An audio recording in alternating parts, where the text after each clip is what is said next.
Hello and welcome to Nightmare Tonight. My name is David Stockdale. I will be your host on this excursion into the dark unknown. For those of you who aren't in the know on this matter, I have recently started a podcast.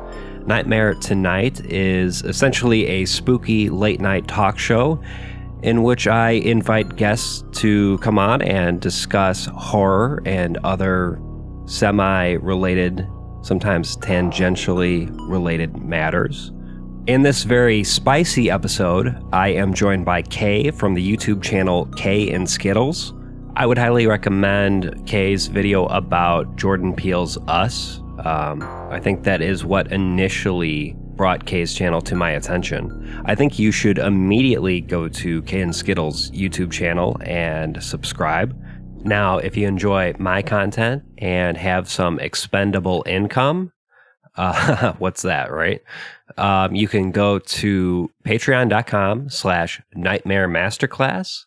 Patrons get early access to podcasts such as this and other goodies as well. So join me on Patreon.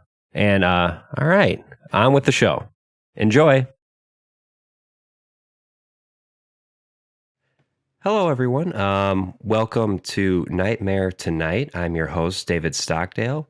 And tonight I have with me Kay from the YouTube channel Kay and Skittles. How you doing? I'm doing good. I'm doing real good. Yeah, I am the K of K and Skittles. The titular K. The titular K, yeah. How's Skittles doing? She's doing amazing. Actually, I think she's snoozing right now, like she does for about 20 hours a day. Can you please convey a message to her when she wakes up? Okay. Skittles, I just want to let you know that I have some disagreements vis-a-vis the formation of a vanguard party in order to usher in the communist epoch. I respect you and see you as a comrade, and I believe in a diversity of tactics. Well, I mean, yeah, she's on that Lenin business right now, but I mean, she's 1.5. You know how they are at that age. It's a phase. Next week she'll be an anarchist. The week after she'll be talking about Juche. It's So can you tell listeners a little bit about yourself and your channel? Yeah. So my channel, it's called Kay and Skittles. I like to I like to talk about anything really, but especially media, your works of fiction and such, and just sort of look at what sort of political narratives are we being exposed to, because you don't always notice them right away. But as what do they call it? As Red Letter Media says, your brain does, and I think that's important. Yeah. I remember I'm trying to think of the first. I think the first time I was called attention to your channel is when we both covered Us, and I went through it and really enjoyed your video on the function of fascism. I thought that was really well done, and Thank you. I enjoyed the vaporwave at the end. I thought it was just perfectly timed out. Yeah, I love that video. Yeah, no, that's what I'm really proud of. I think it was one of my earliest ones, and I think it's. I guess I made that one because I was noticing. It wasn't really something people were talking about when discussing fascism, is sort of how it's a part of capitalism and how those two things relate. I found myself doing something similar when I made a video about anti-fascists slightly more recently. In which I talk a lot about how Islamic terrorism, ISIS and shit like that, that's also a type of fascism. That's a type of far right politics. Yep. And I think that people have allowed the right to kind of separate the two, but it's like, no, you guys believe the same things. You're just from different like ethnic groups. That's right. That's about it. It's the exact same philosophy The only major distinction is they're not white. Yeah, which obviously for white supremacists is a little bit of a deal breaker, and Yep. thank God for that, because if it wasn't for that, they'd be fucking working together. So Right. yeah. Yeah, so I really, yeah, and also the anti-fascist video you're talking about is really well done as well. So yeah, your YouTube channel, Kay and Skittles, I highly recommend people check it out. Um, definitely, and your recent analysis of Legend of Korra is uh, legendary. Thanks. Yeah, I'm working on the final chapter for the last season of it. Um, I've really been enjoying that one, just because it's a show I do like, but there's so many there's so many things that happen in it, I guess, that sort of they paint a picture of the sort of ideology that's behind the scenes. So if you found things troubling about that series, you'll probably like my videos on it. Yeah. So your last one was about anarchism, right? And so can you tell my listeners what the next one's going to be focusing on? Well, it's going to be focusing on nationalism, with a heavy focus on the obviously the right wing side of nationalism, which tends to solidify itself as fascism. But it's also going to be taking a look at the way that liberals perceive fascism, Mm-hmm. which I think is it's deeply disturbing in my opinion, because they don't seem to mind it that much, really. So I'm going to talk a little bit about that and how it's portrayed through Kavira, the villain in that season. Well, so that sounds good. And you touched on this a little bit, but I might as well jump into it. But like the how do you navigate the sort of terrain where uh, you're obviously a fan of this show, you really enjoy it, but at the end of the day, you think some of the messaging or some elements of the plot are, you know, conveying like the wrong thing. Well, for me, I'm very good at compartmentalizing, I and think I think that's that a skill, and everyone, everyone is yeah. compartmentalizing nowadays, and it's Well, yeah, that's true. essential. Yeah, I think especially if you have any sort of like a Marxist base. Ooh, I hit my mic there. Sorry. If you have any sort of Marxist base in your politics, in order to enjoy a lot of media, you need to learn how to compartmentalize. Or you're just going to be pissed off all the time, and that's no way to live, you know? Um, Or you could just watch like old Soviet films. I don't know. yeah, well, that'll just make you sad because they don't True. exist anymore, and they spent most of their time being sort of shit. Thanks, Gorbachev. Thanks a lot, Gorbachev. Gorby. Fucking nasty, nasty pizza boy. Did you ever But watch yeah, that clip of George Lucas talking about like the restrictions in the Soviet Union, and he's like, "Well, that's actually not as bad as the restrictions I have to deal with." yeah.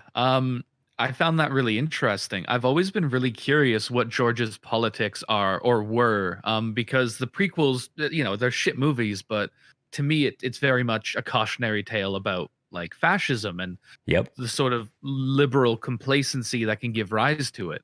Um, with things like that, when a work feels so incompetent, it starts making me wonder, was this an accident? Did you mean to say these things? What was the author's intent? I'm happy to kill the author, but thinking Right. about George, it's just like, what do you actually believe, pal? You little weirdo. Yeah, just on a personal level, I'm curious as well. I think he's probably a progressive liberal, if I had to guess. But yeah, I'm like I would love to pick his brain a little bit. I work. Yeah, like, are you Hillary or are you Bernie? Like, what's up? Oh, that's a good question. Yeah. And this is something I often wonder about, like with other other directors and creators who don't wear their politics on their sleeve. I wonder this about Jordan Peele because obviously Get Out really took aim at liberals. Well, see, after Get Out, I was like, all right, I'm gonna say he's like maybe Bernie tier, but after Us, I think he's a real communist. I'm convinced he's a Crypto commie. crypto commie, yeah. But I could see it. this is true. This is true of the prequels as well as things like Korra, though. Is that depending on the lens you apply, these things can be really good or really not good. Um, so I think it's very easy to read, say Jordan Peele's work through certain lenses, but they're good movies. Whereas something like Korra can be a bit of a shit show depending how you look at it. Just in terms of its quality. Yeah, exactly.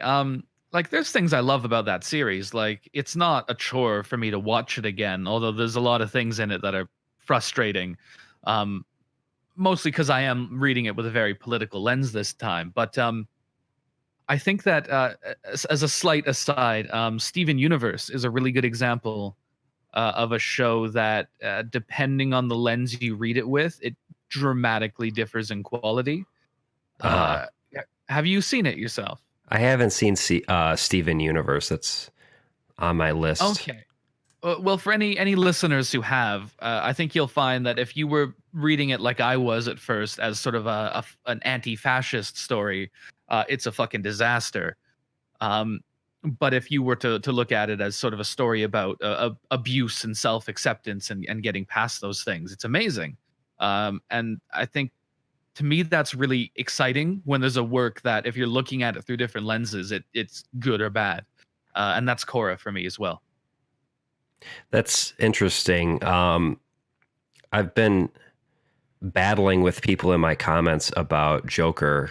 You know, I have to do my battling somewhere because I've been exiled from Twitter. But oh yeah, you've been a bad boy. Yeah. Oh well. But a lot of, well, I wouldn't say a lot because I think my viewership is pretty leftist at this point, and so, you know, the vast majority of comments are just like positive. So I'm not really complaining about, you know, the type of feedback I get. I love, you know, my audience is pretty on point most of the time, but every now and then I get someone who is not hostile, but, you know, insistent upon this idea that like I'm injecting my politics into the film, and this is just one reading, and there are other potential readings, which I don't disagree with, but I think my reading is better, which is why it's my reading. Yeah, sure. Like there, and any work of art, there should be more than one reading, but that's not an argument against anything. Like it's a weird thing to bring up. If you don't like my reading, go watch someone else's video about it. It's fine. It's cool. And that's often where these conversations end up, where I'm just like, if you don't want to get into politics, you can watch something else. But basically the idea that like, no, this reading where it's really about the individual psychology of Arthur Fleck. It's not a commentary on systemic issues. Everything you're talking about is something you're bringing into it. God, that would be such a boring movie. That's mainly my issue with this, is not that it's like, it's not that I like ideologically disagree, although I do. It's that's just a really boring one-dimensional take. Yeah, like if you just read Joker as a movie about like an alienated white dude who has a mental health crisis and kills someone, like we've got 100 of those. Yeah, that's a shit movie. It's not unique. Yeah. What makes Joker unique is the distinct class antagonisms within the film. Yeah, and I'm still like shocked that it went there, especially because it was made by the guy who fucking made The Hangover. Like, right. Where did that come from? I think we need to keep in mind, someone pointed this out in my comments, we need to keep in mind that a film is a collaborative effort, but you know what? he had a part in the writing, didn't he, of the screenplay? I'm not He, sure. he did, yeah. So like, well, because of film being such a collaborative effort, I'm very interested now in these other writers. Who were these people? I need to look into that because at least one of them had something to fucking say, and that matters. Yeah, for sure. I can't fucking stop talking about that movie. I love it so much. Same, I know. Everyone is making a Joker video, so I was considering dropping everything and doing a Joker video this month, but I'm not. I'm gonna give it some space. And I think in a few months, if I feel like there's anything left to say about it that people have missed, I think I'll do it then. But I would love for to now, hear I'm your just take. gonna. Oh well, for now, I'm just sort of leaning back and soaking in the discourse. But right now, my take mostly amounts to we should try to control the narrative. Um, Absolutely, I think a few people have drawn parallels to the Matrix, which was something that was pretty like anti-status quo, anti-capitalist in a lot of ways. for sure. Um, but the right was just like, yeah, we've been red pilled because we hate women. Um, and I don't think we should let that happen with the Joker if we can help it. Because this movie is about the shit that we talk about. Um, and the media before it even came out really wanted to make this like an incel movie, which I don't. To me, that must have just been some weird marketing because that doesn't reflect the content of it at all. I think it was a combination of things. Like for one, the media wanted to generate a controversy because that's how they get, you know, that's how they get revenue, is through clicks. Yeah, So I always got to start with the material interest there. Um, absolutely. but also just the fact that it's this iconic character, the Joker, who has been used in political context previously. I remember the Tea Party movement would often have Obama with his face painted over like the Joker. Have you ever seen those fucking memes? Oh yeah, that doesn't make any sense. Not really, no. And well, and now they've shifted from that to where like Obama's a villain, he's the Joker, huh? And really otherizing our president because he was, you know, primarily because he was black. I think was the reason. And supposedly had left wing policies. Yeah, Supposedly, yeah. I mean, he raised the income tax like 2% for the highest income bracket or some, wow, communism yeah, achieved. full blown communism. Everyone's gay. Everyone is transgender. Everyone's gay. One toothbrush, the people's toothbrush. The people, yes. Yeah, yeah. But that shifted. That shifted from the Joker being used in that context to where that's negative. Obama's a socialist, and to Trump, at, who is definitely like a Joker character. He's about as close to the Joker as we can get in real life. Yeah, yeah. I can't help but wonder how much of the Joker is specifically saying something about Trump as well. If only because I know that America's in this state right now where everything has to be about fucking Trump. Right. Yeah. It is good to try and avoid that if at all possible, I would say. Yeah, Um, I mean that's not a reading I'm interested in. I'm just wondering if that was something that they had in mind. I think it's in the zeitgeist, Mm, in part because of Trump, and that's why the Joker seems so culturally important at this time. I think. yeah, yeah, I agree. I Um, can't believe that we're having this fucking conversation about the Joker. It's so funny to me still. I know it's fucking ridiculous, but everything is ridiculous now. Yeah.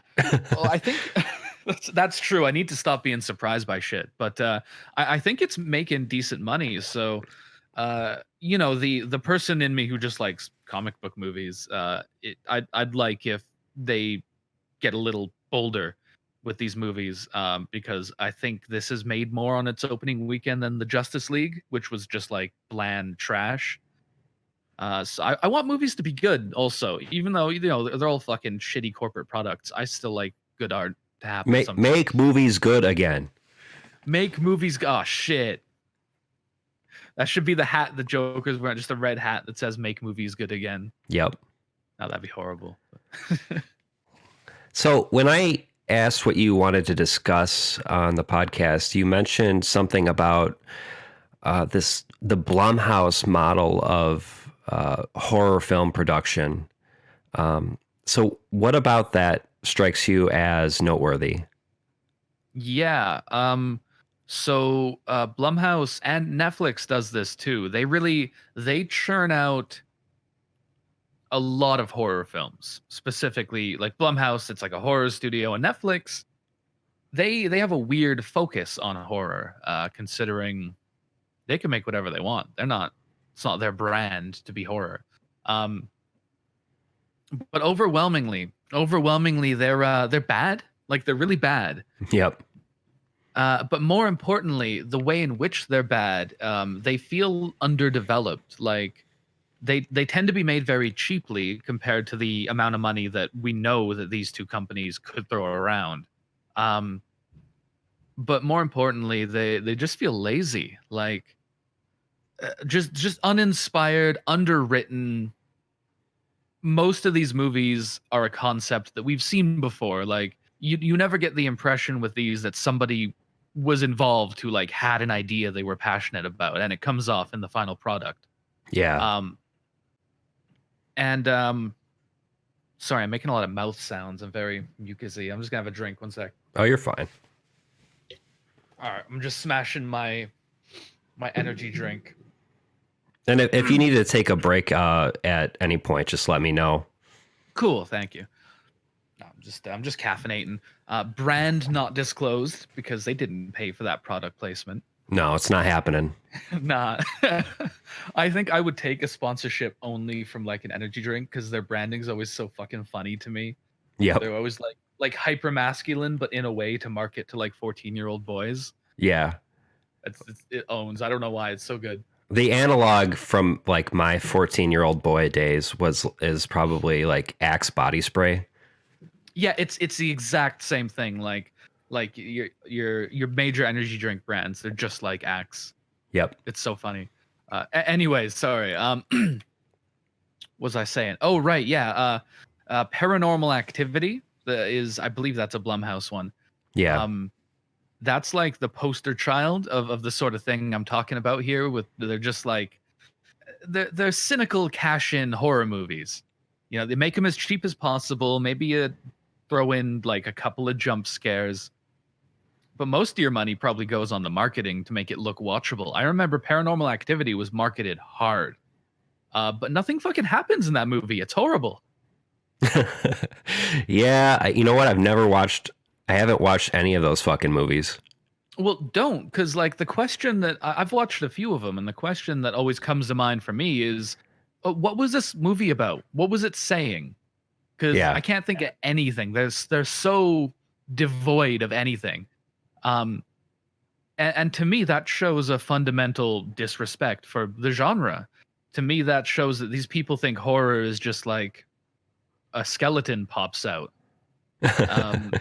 And to me, horror is one of the most thematically rich genres of film. Historically, these movies, horror movies, they reflect a lot of social anxieties that exist at the time. Like during the Cold War, every horror movie was about the Cold War. It was about nuclear Armageddon or what do you call it? The Body Snatchers one. That one was just about like McCarthyism and shit. Right. Like these were very political movies that spoke to things that real people were worried about at that time. And so when I see these studios just churning out a movie where I have a saying with horror, which is a ghost is never just a ghost. But with Blumhouse and a lot of these Netflix things, no, the ghost is just a ghost. It doesn't mean shit. It's there to jump out at you. Right. It seems like And if you tried to have a more sophisticated reading of that film, it would really be forced. Paranormal Activity, if you applied like an aggressive enough reading to it, you know, you can. I'm never gonna say it's not a movie or not cinema, like Martin Scorsese was the other day. Like That was that's to a me baller that's move, though. it was. But see, the thing is that to me that's not a criticism. I would have preferred if he just said, "Yeah, the MCU shit. They're bad movies." Yep. But when you're trying to be like, "Oh no, that's not cinema. What I make is cinema." It's just Right. you come off like a dick. Um, and so I wouldn't say that even about Paranormal Activity. Like you still made a piece of art. I just think it sucks. And that Right. you'd have to try very hard to pull meaning from it, compared to something like one of Jordan Peele's movies, where there's a lot to bite into if you want to analyze it. Yeah. So that kind of touches on something I wanted to ask you, which is that there's this term I've heard floated around, which is elevated horror. I've heard Get Out described as elevated horror, Hereditary, just really critically acclaimed horror movies that have come out recently. I think have this term is being used more and more, and it's something I'm pretty skeptical of. So do you think that the concept of high art is useful in 2019? Well, no. In short, no.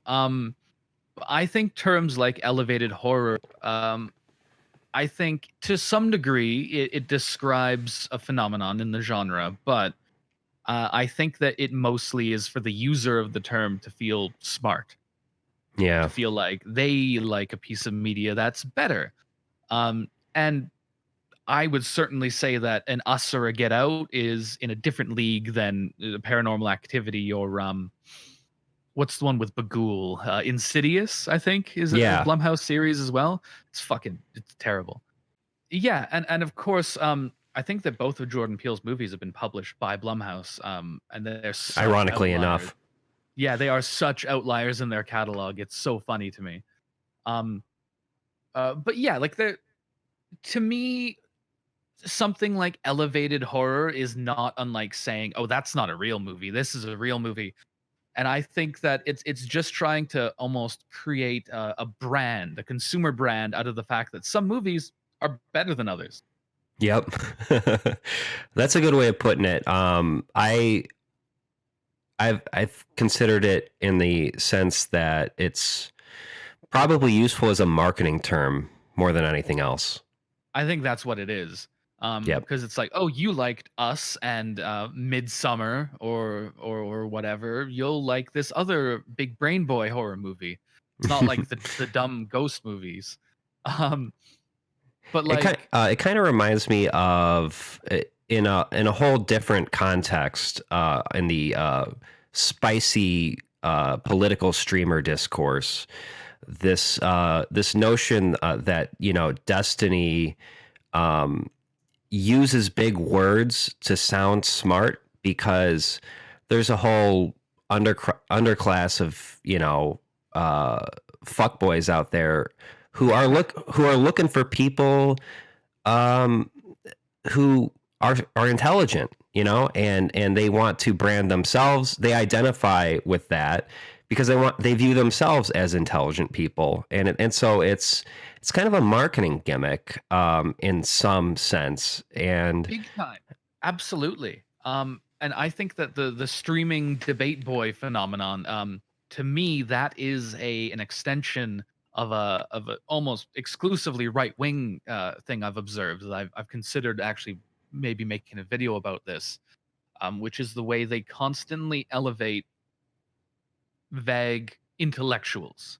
yep, Your Jordan Petersons, your Ben Shapiro's.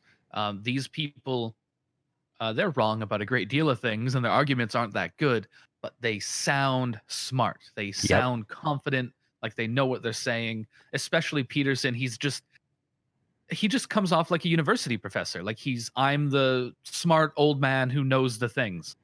And when you've won the title of intellectual, um, you can speak on anything. I believe Peterson studied clinical psychology, but they'll consider him an authority on anything. He'll talk about economics, he'll talk about biology, and they'll be happy Right. to be like, "Oh yeah, he's the smart professor boy. He knows everything." But it's like he doesn't necessarily know jack shit about those things. Oh yeah, like that in And that debate with Zizek when he started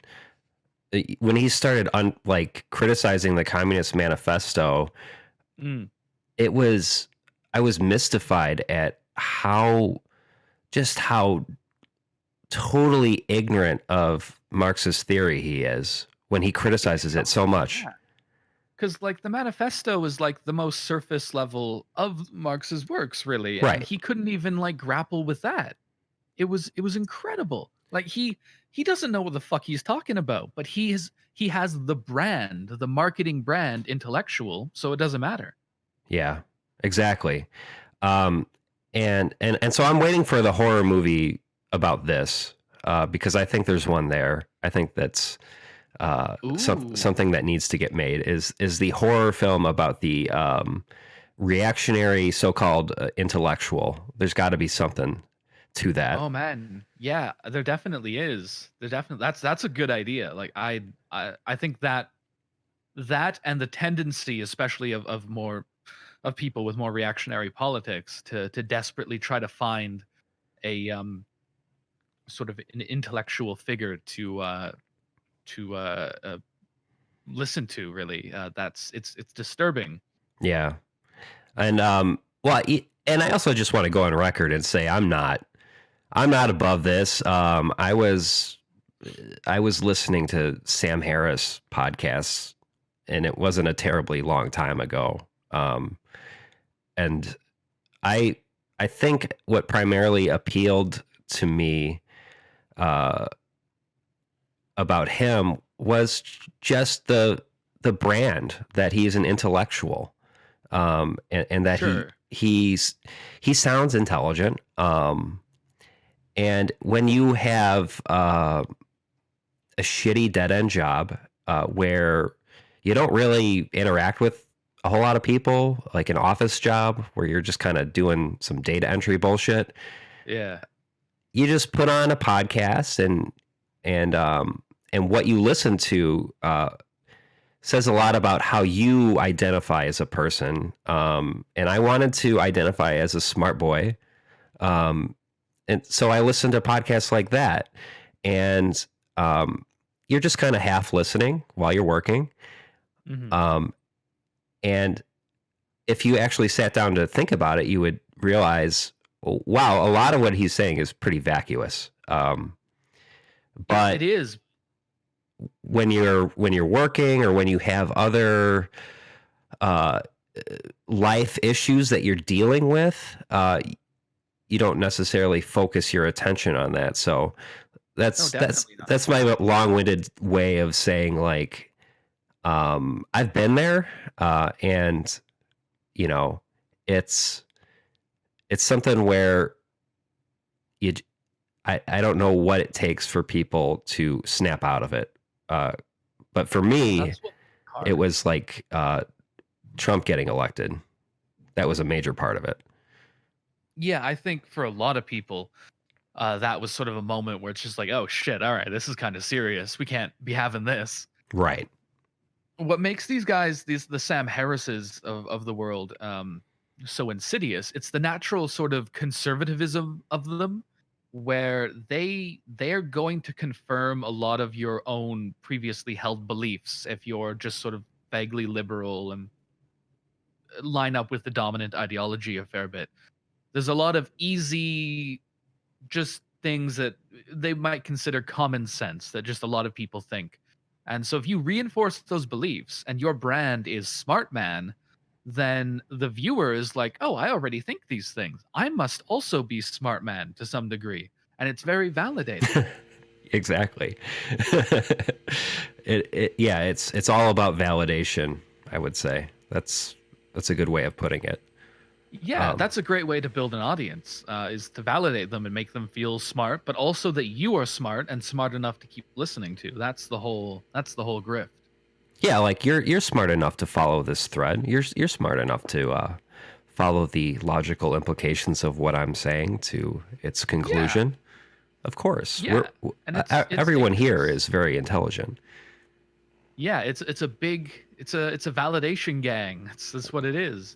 But Exactly. like but obviously a lot of what they're saying is fucking horseshit, but it's entrenched in you because now you're part of this community who has thought leaders and they're all reassuring you, no, you're right. You don't need to think about it too much. You don't need to question your assumptions. You're right. It's those dang woke scold SJWs who are wrong. They're hysterical, you know. And once you've internalized that, you're not going to listen to anything anyone says. That's my new favorite word. This fucking word woke scold. It rules, right? What the fuck? Like, where did this come from? I see other nominally like people who call themselves leftists using this term. I don't know. Yeah. I guess it's like the anti-id poll left. That sort of thing. Sort of. Yeah, there's this type of person who does exist, but obviously gets blown way out of proportion, who if you aren't perfect, if you use sort of like shitty bigoted language that's been normalized, you know, they'll get really aggressive. And the right likes to pretend like everyone who disagrees with them is doing that. It's like some people do that. Like they're mostly just like chilling on Tumblr being annoying. Like they're Right. not a real problem. It's not an issue. But It's the same exact shit. Like, you know, Joe Rogan and all these people complaining about like college campus SJWs. It's the same fucking thing. it's the same thing. Yeah, it's just a rebranding of that exact same thing. And like Ben right. Shapiro has started using it tons. Woke scold, um, which is so funny. I think Thought Slime did a video about it a little while ago. He was making a big scene about they as a singular pronoun and how that's not a thing that is in language. But in the same sentence, he's using phrases like woke scold that were invented like a week ago, and it sort of shows his hand a little bit that language isn't his concern, you know. Yes, language prescriptivists, man. They really get to me. They're always fucking hypocrites because like they're gonna use things like woke scold. They'll Of use course, neologisms if they're yeah, reactionary. exactly. And of course, they're hypocrites because they're speaking a language, and language, the nature of language is that it's fluid.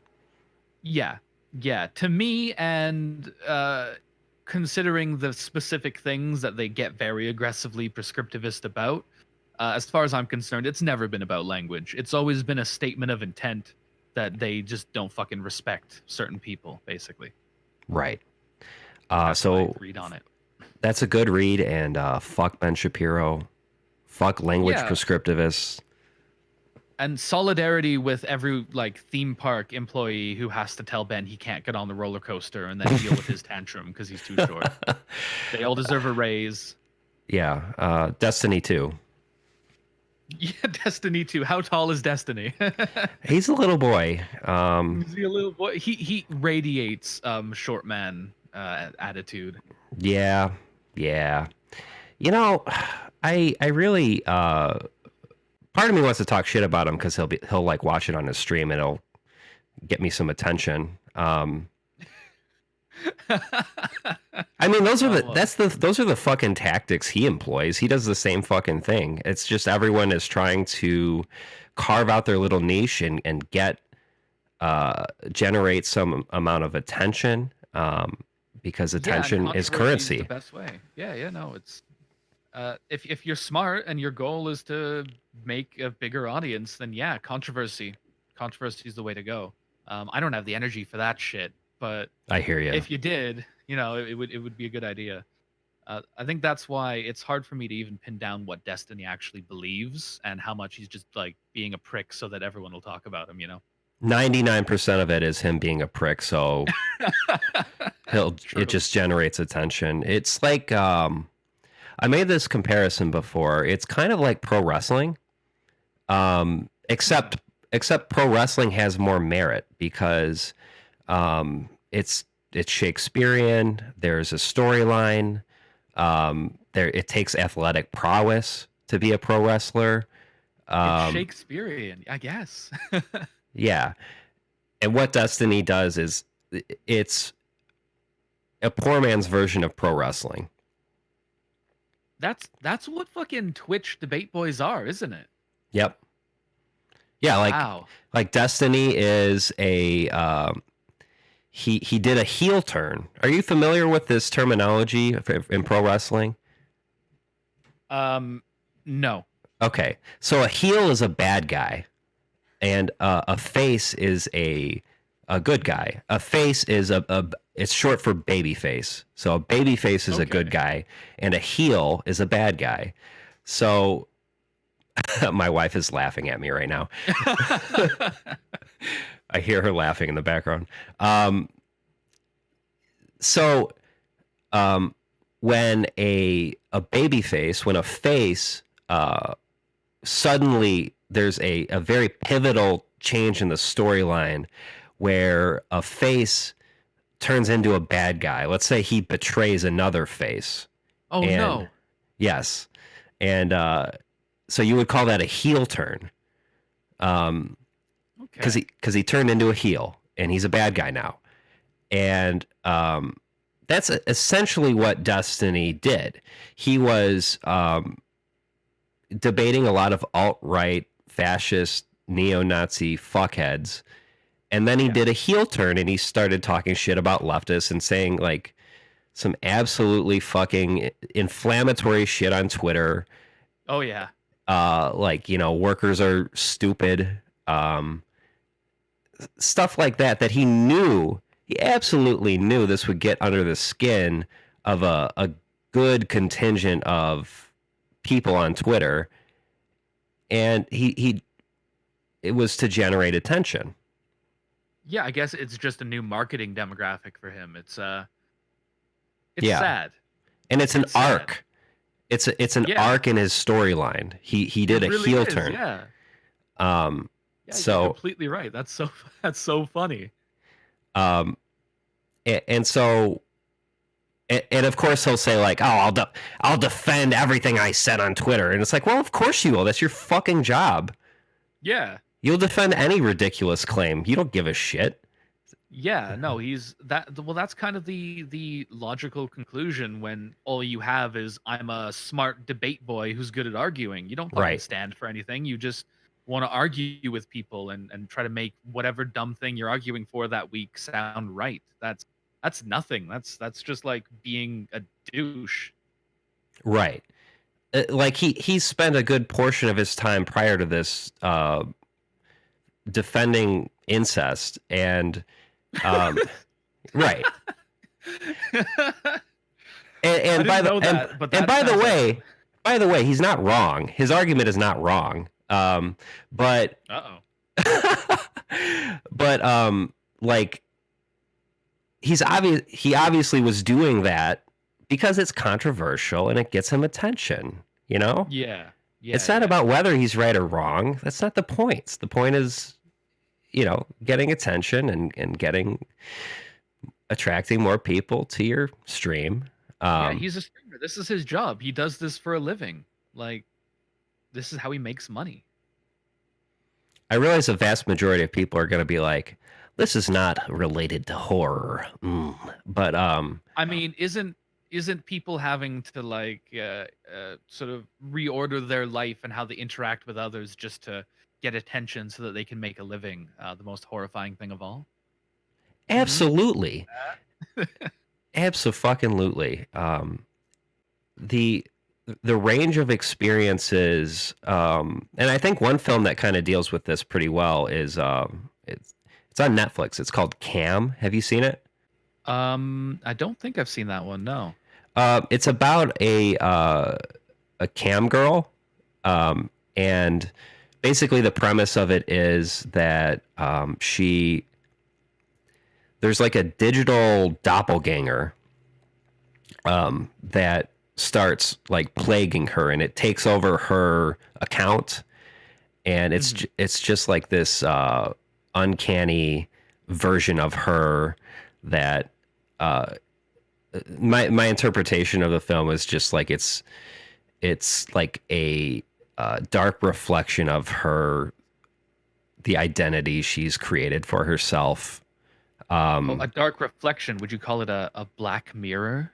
I Oh. I dare say I would call it a Black Mirror. Um, yeah, it was a little bit less on the nose than I'm describing, but yeah, Mhm. that sort of is touching on what we're talking about, where um,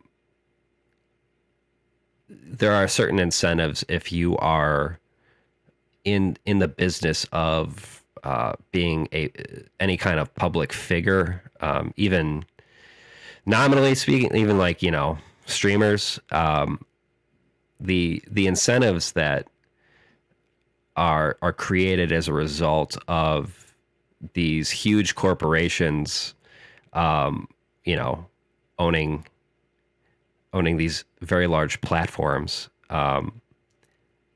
It's not good. Not good.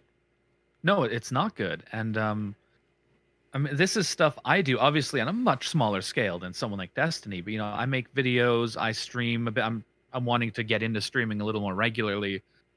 But these are questions you sort of start to be faced with. Like, there are incentives in place to do things a certain way that I don't want to do them. Yep. And the fact that I have the politics I have means that a lot of those probably won't be available to me anyway. But if they ever are, you've got to be like, you got to ask yourself, like, if you got cash waved in front of your nose, what are you gonna do? And Right. that's a serious thing that people need to be able to answer before it happens. If they're getting into things politically and they want to, maintain their integrity. It's very tricky to navigate, and by the way, like I'm not someone who goes around being like, you're a shill, you're a shill, you're a shill. I don't call everybody a shill. Um, Yeah, it's it's more so thinking of it in systematic terms. Um, I try not to be too much of a moralist about it, because I realize everyone is dealing with uh, a lot of the same material issues. If you of are course. in the United States and you have a pre-existing condition, you kind of need health insurance. Yeah, or a So, fuck ton of money because or a it's shit gonna ton of cost you money. at some point. Yeah, yeah. Exactly. Or a shit ton of No, I money. I don't hold anything against anyone who has, like, sponsorships or whatever. Right. Um, Me neither. Especially if it allows them, if they're making content that's like I think is good politically, and those sponsorships help them keep doing it, and provided it doesn't substantially alter their content, then yeah, fucking do it. That's a win.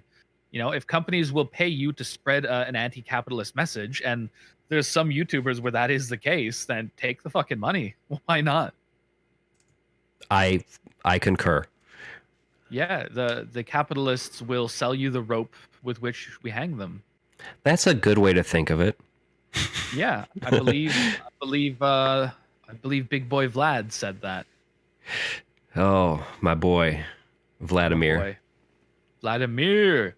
Um, but yeah, like, no, it's. I think there is a lot of moralizing about it. About, like, oh, you're trying to make a living. Like, it does take a lot of work to be putting out videos and stuff all the time. Unlike the right, we need to research and fact check all the things we're saying and make sure that it's true. Right. That's that's an aspect of journalism. Like, that's like a real job that people do. Like, it's something to be taken seriously, I think. 100%. And also, unlike the right, we don't have a handful of billionaires to fund us.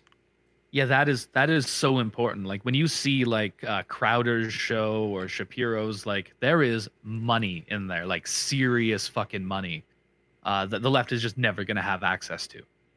Which is all the more mystifying to me, considering how much they put into the production and the marketing, that still such total dog shit. Well, they're a bunch of incompetent hacks. Otherwise, they'd be able to analyze the world around them like a grown up. Yeah, otherwise they would be leftists. Yeah, basically. um, so let's see here. Let's talk about Jordan Peele's Us, because we both put out videos on that, and I I think that yours is more on point in terms of its class analysis. Yeah.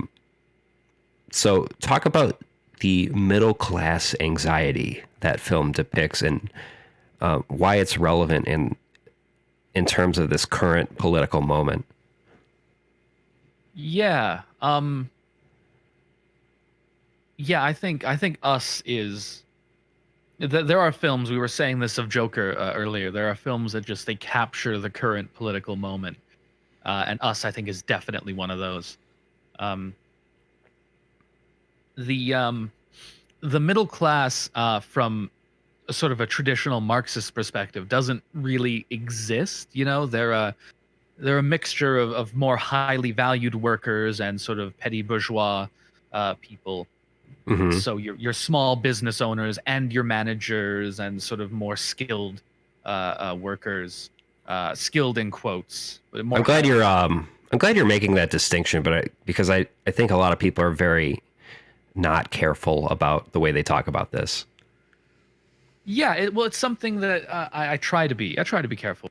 Um, However, I think that to a degree, because even though the middle class is made up of these different kinds of people, to a degree, I think they have a somewhat coherent cultural place in modern capitalism. Yep. Um, so these are people who, to simplify it, they've been bought off.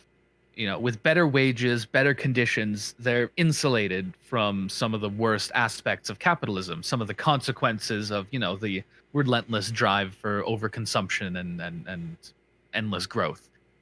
Um, they they obviously they don't see the worst of it. So they're going to have some serious questions to ask themselves. If someone says to them, this system isn't working, this is someone who they don't really want for their basic needs, for their education. Their kids are going to have all of those things. So when someone says that we need to fundamentally change this, that's a bit of a tough pill to swallow, because like things are going okay for you. Yep. And for me, Us, it's an indictment of these people, especially on the especially well off side of the middle class, because it's sort of a broad category. Right, like Uh, the upper middle class with summer homes. yeah, exactly. And I think that in Us, we see the main family. They're kind of just breaking into that. Like they've just got their summer home, but then they've got their white friends who are like they've sort of been here a while. They've got like a really nice summer home. Um, and they've got like the people who have that much money, they've got these superficial barriers um, between them and other working class people. Your nice vacation home, your fancy tech, like the white family, they have an Alexa that's very, or I think it's an Alexa, it's very prominent in the scene in their house. Right. Because their actual relation to capital isn't necessarily that different from yours and mine, but they've just got a slightly better deal, a slightly bigger slice of the pie. So they have all those things between them and us. But if you strip away the fucking Alexa and the vacation home, they're where we are. And that's why when questions of is this economic model working or do we need to change it come up, they need to ask themselves, are they going to keep living in relative comfort standing on our backs, or are they going to have some fucking integrity? And it's a hard question, because most people, they pick the former because a middle class lifestyle is comfortable, and that's something that needs to be talked about. Is these people, they do have a similar relation to capital, but they're being bought off. I think that's I think the way to put it. Um, When you even say like I guess we should clarify for the audience, like when you say like at the end of the day they're still in the same position as us, that means they're still subject to exploitation, right? Yeah, even if someone someone works for a company, even if they make a huge salary, even if they're getting 100 grand a year, um, they are still having their labor exploited by a capitalist. That person Hmm. is still using them to profit themselves. Um, that capitalist values their labor to a degree that they're getting, like, they're getting a good fucking lifestyle out of it, Right. but they're still at the whim of that capitalist. They aren't in control of what they produce or of what their labor does for the company. Um, it's still a matter of the value that you generate by whatever it is you're doing in this high paid job. You don't own that. You still own nothing. You're given this pay in as compensation for the much greater value that you're generating for whoever owns the company. The only real difference is the amount that you're keeping. And as I've said, that can be enough to sort of make you have some allegiance to this system. Obviously, you're going to have a more positive opinion of it than someone making minimum wage, who's getting an incredibly small sliver of the value that they produce. Yeah, the If they're system's working bringing better in a for lot of you. it. Yeah, but the system, you still have the same relation. You're still at its mercy. You still don't fucking control anything, and it could be taken away like that. Like, Exactly. if you get fired, you've got probably a bigger, like, safety net than I do, but your ass is still unemployed. You've still just gone to zero in terms of your income. Um, At any point in time, the floor could fall out from under you, and you could yeah, find yourself in the exact same position as someone making minimum wage. Especially yeah, if you have a heart attack or if you have a hospital stay in the United States, yeah. you end up getting basically becoming an indentured servant for how much you owe. Um, it's that's the thing to keep in mind. And I think when you said like a lot of people choose the former, in terms of a lot of people maintain basically a position of like status quo politics in terms Yeah, of their opinion about economic issues. A lot of people choose the former. I think it just doesn't even occur sometimes that there is another option. I think yeah. No, you're that's right. such we're in such a you know an era that has been dominated absolutely by capitalist realism, that it just doesn't even occur that there is another possibility. Exactly. And that's why it's so easy to make that choice, because it's a passive decision. You're not actively choosing that. You're passively going along with what is already the done thing. And just because of the way people work, like that, as far as you're concerned, like, you haven't done anything. I don't think any middle class person thinks that they've done anything wrong just by existing, or that they are, standing on the backs of poorer working class people, but they are, just by a function of the fact that they exist in the way that they do. And to me, that's kind of what Us is about. Like, none of those people directly did anything, but the fact that they are has created is part of this whole dynamic. Yes, the logic of the film is that um, these people are tethered to their uh, aberrant doppelgangers who Hmm. and their doppelgangers live underground, and they're forced to carry out really shitty subpar versions of what their surface level counterparts are carrying out, right? Yeah, So I feel like that is a perfect cinematic depiction of this relation, right? it is. I adore the movie. It's one of my favorite movies of all time. Like, I've never seen it put to film so well. And it I don't think that Us is a subtle movie, but it still never feels to me like it's smashing you over the head with it. It's just displaying the dynamic. Yep. And, I love and it. it's fundamentally about class. Yeah, absolutely. There's certainly a racial aspect to it. Yep. Obviously not to the extent of Get Out, where that's the whole movie. Right. But yeah, it's about class, fundamentally. Um, and I think it's important to have things about class that also do have those other elements, because obviously those all intersect with class. It's undividable from it, really. Indivisible? I don't know. Indivisible with justice That's for all. Hey. Um, yeah, and so let's talk about the ending a little bit. This hands across. What is the movement called? The Oh, hands Hands across. Across America. Right, Yeah. right. So it's the the film is referencing that explicitly, and Yes. what do you make of that? Well, Hands Across America, it was horseshit. Basically, it was a huge charity campaign to help. I believe it was homeless people specifically. Don't quote me on that. I might be wrong. I think it was. Um, so they basically you buy in or collect sponsorships, and then you all try to form a ring around or a straight line, I think, around the United States, just with a line of people holding hands who are all Yep, participating. Um, so I don't think they made it all the way across because that's a lot of people you would need for that. there were But they got gaps. yeah, there were gaps. Just the geography of America makes that inevitable. I I don't feel, know if they ever actually expected to achieve that, but but so this is actually highly interesting to me though, because I feel like that's a the fact that there were gaps and the fact that it, it's like a perfect metaphor for the underlying insufficiency to that oh, to definitely, that whole thing. definitely. And, Um, and the thing is that they raised a fair bit of money, but like they didn't actually achieve much with it. Oh, first of all, a lot of it went to organizing costs and right. people running it. Um, and to a degree, fair enough. People should be paid for their labor. Yeah. Um, however, they didn't. Charity doesn't help you stop being homeless.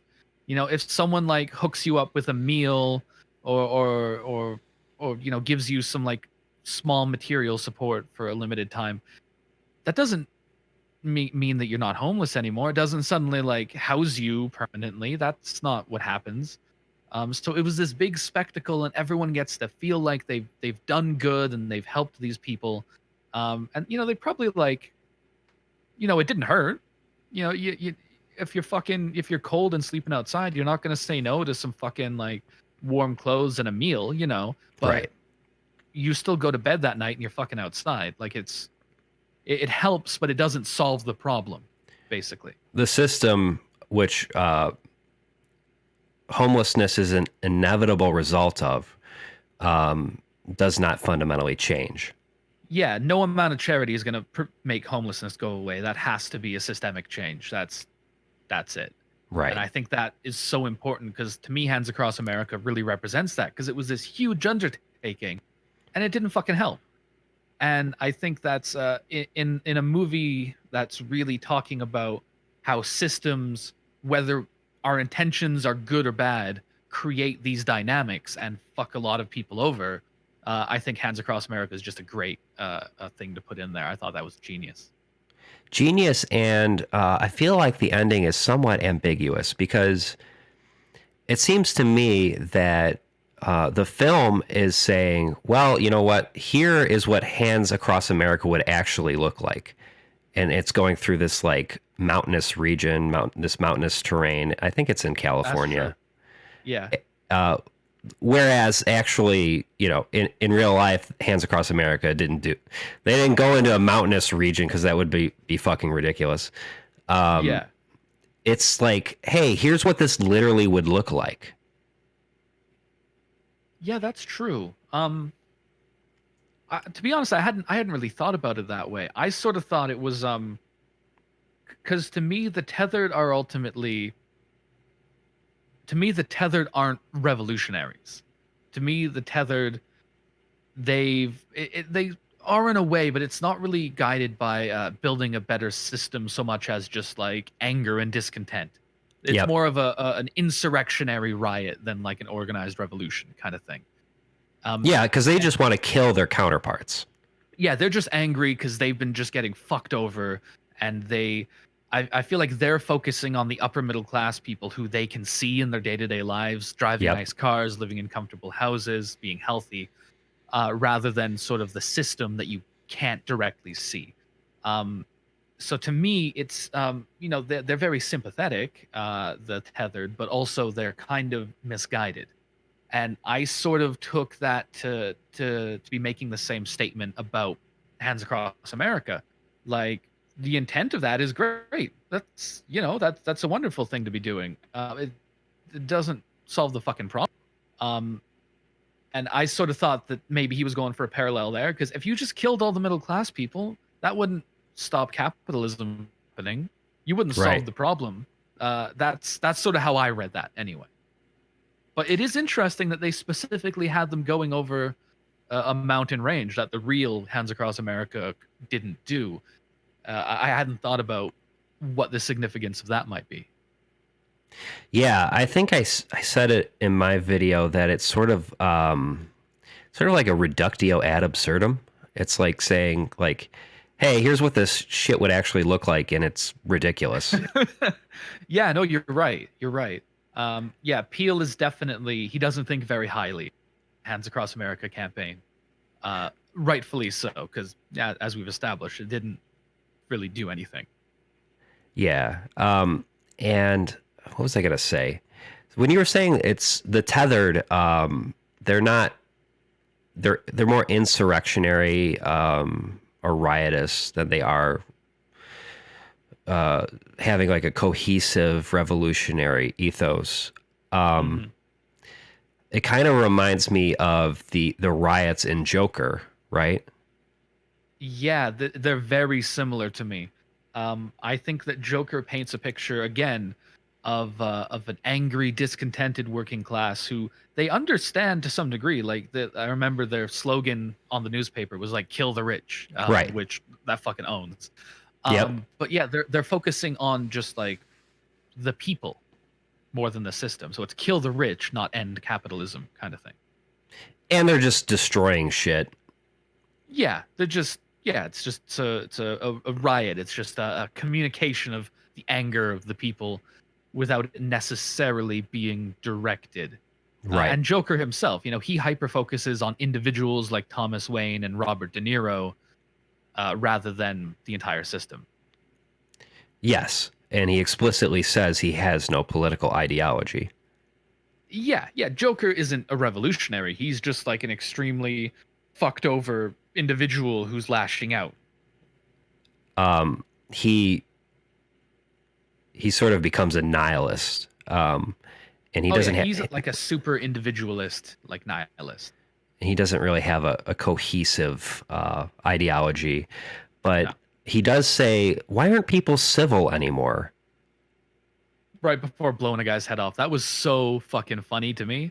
And I feel like that was a dig at like the right, because they're always being like that. It was a dig while- at the right and like centrists. Centrists are the ones constantly jerking off to civility porn, you know? Yeah, I mean, I guess it's a neoliberal thing overall, like talking about how we're civilized, we marketplace of ideas, meanwhile like imperialism's butchering people all over the world, kind of thing. Right. I think that's also a way to look at it. I found myself. I went to a matinee when we saw the Joker, and Sure. so there wasn't a ton of people in the crowd, but I felt like I was the only one laughing at certain points, and I was like, "Am I weird same. for laughing at this?" Well, I suspect a lot of people came there for a comic book movie. When I Right. saw it, there was a group of like teenagers sitting a couple rows behind us, and I could feel their attention kind of wavering as it went on, because I think they were expecting something else. And they started getting like a little chatty with each other, or like shouting things at the screen as it went on, because it was like the film was losing their attention, because I think they were here for Batman, kind of thing, And I also felt that there were certain points where they'd done something I thought was clever and no one else reacted, and I was just wondering, what kind of movie was everyone in here expecting? I wish I could have like interviewed everyone there at the end. Like, what did you think this was gonna be? And like, what do you think now that you've seen it? Because I don't know that the crowd was expecting what it was. I absolutely love the part where he kisses the sex therapist, the old lady that's on the talk show, He just gives her a big Oh, smooch on the face. oh, and it was so uncomfortable and just went on a little too long. Just yeah, exactly. I was laughing during that part, and I felt like no one else was laughing. And Yeah. the part where she shames him for telling such a distasteful joke. He tells a joke about a guy who gets hit by a drunk driver, Yeah. and he's shamed for you can't tell jokes like that. Yeah. And she's just got no idea what's coming. Yeah, no, it was great. I'm also very interested in because he has a whole shtick there about like you guys decide what's funny and what jokes you're allowed to tell, and I was wondering how to take that, I suppose, Yeah, because there's sort of the right wing bit where it's like you're censoring me. However, the joke he told wasn't the sort of thing that like the woke schools get mad about. It was just like just a vaguely like grim joke. Um, right. It's the type of joke that a reactionary conservative wouldn't like. Yeah, exactly. That's why I found it interesting because the words he said sounded like, a modern reactionary to me, but the context of it, to me, it felt a lot more like a George Carlin or something like that, Yep. where like, the Tipper Gores and like the Puritan conservatives of the era would be like, you can't say the bad thing. That's sinful. Um, and it felt like moms that. against drunk drivers would put out a Yeah. statement afterwards. Yeah, it felt much more like that given the context. And especially because I think that Robert De Niro really represented this sort of like clean, sterile, like corporate comedy. Um, Even like the little dance that his character does, it's like the Joker's weird dance is like an exaggerated version of that, where he's sort of got like his arms out. Yep. And so he's yeah, Robert De Niro's like the sort of I don't really know how to describe it, I guess. Just like the basically the neutered version of comedy, I think is what he represents. And yet I yeah. and yet he takes no qualms with just making fun of some poor schmuck. Yeah, and that I thought was really interesting because it's true that sort of comedy it'll still be considered like wholesome and family friendly even when it's like quite brutally punching down Right. uh on vulnerable people. And that's why, even though the words he said, where it's like, you guys decide what jokes are okay, it feels like what modern reactionaries say today. I don't think it was coming from that place at all. Just because everything around it is the opposite of that, I suppose. Yeah. And so Joker makes a comparison between, he says comedy is subjective, and guess what? Morality is also subjective. Whoa. Yeah. That's a galaxy brain take. Whoa. We live in a society, bro. God, I love this. I love that fucking movie so much. I can't stop talking about it. I know. I know. So excuse me just 1 minute. I just have to quickly go to the bathroom. I'll be right back. Okay. Do you have anything else you would like to promote other than your channel? I highly recommend people go to Kay and Skittles on YouTube. The amount of subscribers you have is like you deserve about 100 times more. Well, thanks. Yeah, no, definitely do check out my channel. You can hit me up on Twitter as well. I'm at Kay and Skittles. There's not much else to promote. Yeah, my channel rules. Nightmare Masterclass rules. Thank you. Those are the only other channels. That's it. Don't look at anything else that YouTube recommends. It's all fucked up. Exactly. And I do have to say, now that I have been exiled from Twitter, I have snapped. I'm becoming the Joker. Oh no. I just Where's Robert De Niro? I feel like you can't tell people they're worthless pieces of shit. Like why are you censoring me? Why are you tone policing me? Yeah, you're being censored. I can't believe this this authoritarian Twitter regime. You can't even shout at people. Bullshit. So much for the tolerant left. So so much for the tolerant left, such as Twitter. All right. Well, I guess we'll wrap it up here. I feel like we had a good conversation. This was fun. We should do it again sometime. Yeah, absolutely. I'd be happy to. Cool. And I don't know. I don't know what people are doing on Discord, but I'm alienated from the entire leftist Twitter sphere. So please invite me to. I need some fucking friends. Is what I'm saying. Yeah. Okay. There's a few like Discord things I could pop you into. So I'm just looking. I'm in so many fucking Discord channels. I don't even check most of them anymore. I know. I forgot that I had a Discord. Then I looked at it and I just purged everything I was in. Yeah. It was just from back in my when I was a little bit more active in DSA. Okay. What's what are you still in DSA or? Yeah, I am a card carrying member. I think I'm not in good standing right now. I need to look into that. Oh, what did you do? Oh no, I'm just I think my credit card expired, so I haven't paid my dues. Oh, okay. All right. That's what I mean by bad standing. I didn't like I don't know. have a nervous breakdown in the middle of a meeting or something. Yeah, yeah. It's obviously I'm not American, but it's kind of cool that obviously I've got my critiques of DSA, but it's cool that exists and it's as big as it is. And I know there's a few other ones that are getting big. There's PSL, and I think Marxist Center is sort of an up and coming one. I don't know if you know about them at all. Marx, I've heard of them. Yeah, they're more like explicitly communist than DSA necessarily is a lot of the time. But I don't know. They seem all right. Just from a distance anyway. So it's cool that that's happening, I guess. Absolutely. We need as much support as we can get. Yeah. Yeah, no doubt.